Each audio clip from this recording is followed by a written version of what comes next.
a beautiful woman and son murdered by her partner because he believed he was not the father of the child. In today's video, we take a look at the story of the death of Bongeka Maratini. She was born in 2003 and began dating Mondli Qele, who was born in 2000. They were both raised and born in Umgaba Baba in south of Durban. They both were in love and had issues like normal couples. Mondli was unemployed at that time. He had been doing different jobs in the municipality. However, he had not received a stable income. Mondli's uncle is the previous Minister of Police, Beyicele. They were quite close, especially after the death of Mondli's father. He had to become an instant breadwinner, with now having to take care of his girlfriend and their son. His girlfriend was unemployed at that time, and they were basically looking at him to make ends meet. Luckily for him, he had shelter over his head. His father had left him an RDP home, which he lived with his little new family. However, sources claim that Mondli had a bad temper tantrum. He could not handle his temper. The situation which he was living in began to depress him, and it is alleged that Bongeka put a lot of pressure onto him. In fact, rumors came out that they both were cheating on each other, and that is actually what led him to unalive both his girlfriend and son. On the day of the murder, he got into a fight with Bongeka because he accused her of cheating with another man.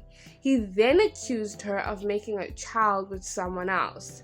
They got into a scuffle, and he took a knife and knifed her and the baby boy. The mom and son both had slits on their throats. He then posted a picture of what seemed to be the guy he accused to be the dad of the alleged son. He fell asleep, and in the morning he sent a voice note to his family members stating what he had done. When his family tried to intervene, unfortunately it was too late. Mondli had decided to put himself with the rope to unalive himself. The family was totally against the fact that he had decided to take two innocent lives. If he could not be able to handle the pressure that was onto his life, he should have just taken his own life. Now, when we look at the aunt and the family members of Bongeka, her auntie had come out stating that the incident had left them quite traumatized, as well as it was very difficult to lay blame on anyone, as the person alleged to have committed the murder was no longer alive to speak for himself. She had stated that the family were broken and heartbroken by everything that was going on. They were struggling to come to terms with the incident and how Bongeka's mom was grieving, how she could not understand that she lost her daughter and her grandson. Now, this is not the first time a situation like this has happened in this year, where a guy decides to kill his girlfriend because he accuses her of cheating, as well as he feels like the child is not his, without even doing proper DNA testing. And this is now a cause of concern. In fact, I definitely do think as a society, more conversations need to be happening about the whole communication of DNA testing. Do we think that mandatory DNA testing needs to happen to avoid conflicts like this? Because this is happening one too many times.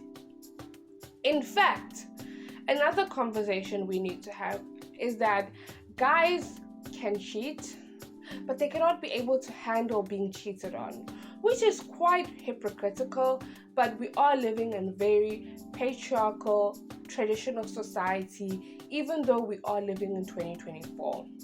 A lot of the guys that we may deem as modern are not so modern. They can be able to cheat on you numerous times, but you do it on them, all of a sudden they cannot be able to handle the same kind of medication you gave them. the conversation of men with their mental health, I definitely feel like Mondli is a perfect example of when you're not able to have a source where you can be able to upotla or come out and vent on your situation or cry for help. You're gonna keep it all inside, and the little things are gonna tick you off. As well as most likely Bongeka was putting pressure on him, because reality is the child needs to eat, they need to eat, and all of that made him most likely feel like he was a failure and he needed a way out. He most likely felt like this was the best way out, and we need to have a better form of men finding ways to actually talk about things, because men don't at all. They keep it inside, unlike women. And this actually starts from when boys are boys, that a guy doesn't cry, a guy doesn't have problems, a guy needs to always put it together, a guy should not lean on anyone.